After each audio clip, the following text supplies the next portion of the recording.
স্লাইডটা কি দেখা যায়? জি স্যার।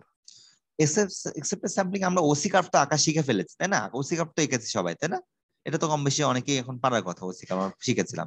তো আমরা ওখানে মনে জি আছে স্যার। কয়েকটা টার্মিনোলজি শিখেছিলাম, তার মধ্যে ছিল একটা অ্যাভারেজ কোয়ালিটি লেভেল, একটা ছিল এলটিপিডি, মনে আছে? তো এই জিনিসগুলো আসলে কোন জায়গায় আছে এইটা আজকে নিয়ে কথা বলবো, এবং আলফা বেটাটা আসলে কোন জায়গায় আছে সেটা নিয়ে কথা বলবো।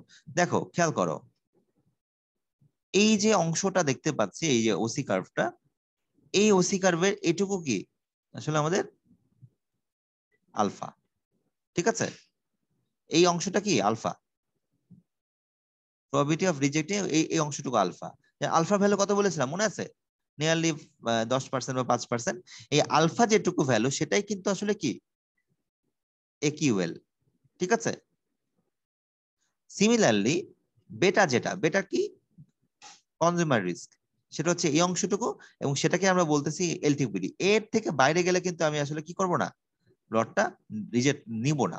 তো মোট কথা এই অংশটা মানে আমি আসলে যেটা বুঝাতে চাচ্ছি, যেমন এখানে আলফার অংশটা হচ্ছে এটুকু, আর বেটার অংশটা হচ্ছে এটুকু। এই অংশের যে বাই প্রোডাক্ট গুলা এক্ষেত্রে এরকম ইস্যু হতে পারে। এই জন্য এটা একটু ওসি কার্ভের মধ্যে যখন তোমরা এটা নিয়ে রিসার্চ করবা তখন এটুকু জানা দরকার হবে। হ্যাঁ, আমি এটা আলাদা একটা অংশ রাখবো, এটা তোমাদের ইয়ের ভিতরে দিয়ে দিব, ঠিক আছে? মানে ওই এক্সেপ্টেড স্যাম্পলিং বা ওর ভিতরে আলাদা করে এটা দিয়ে দিব। একটু জাস্ট তোমাদের জানিয়ে রাখলাম, তোমাদের একটু বুঝতে বা ইয়ে হতে সহজ হবে। ওসি কার্ভের সাথে তোমরা কিন্তু এই অংশটা দেখাই না, কিন্তু আমরা এটা নিয়ে কাজ করি। তো মোটামুটি এমনি আমরা বুঝতে পারছি যে এখানে দুটো অনেকগুলো কার্ভ হতে পারে, কোন কার্ভটা আমার ভালো বা কোন কার্ভটা খারাপ সেটা আমাদের এখানে বলতে পারি। যেমন সি এর ক্ষেত্রে বলতে পারি, সি এর ক্ষেত্রে আমাদের এখানে ফ্র্যাকশন অ্যাকসেপ্টেন্সটা ভালো।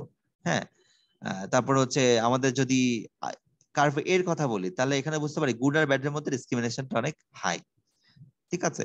বি এর ক্ষেত্রে ডিসক্রিমিনেশনটা অনেক কম্পারেটিভলি কম। তো এই জিনিসগুলো কিন্তু আমরা বলতে পারি। যেমন একটা স্ট্যান্ডার্ড ওসি কার্ভ কেমন দেখতে হবে জানো? এই নীল কালারটার মতো এরকম হবে স্ট্যান্ডার্ড ওসি কার্ভ, ঠিক আছে?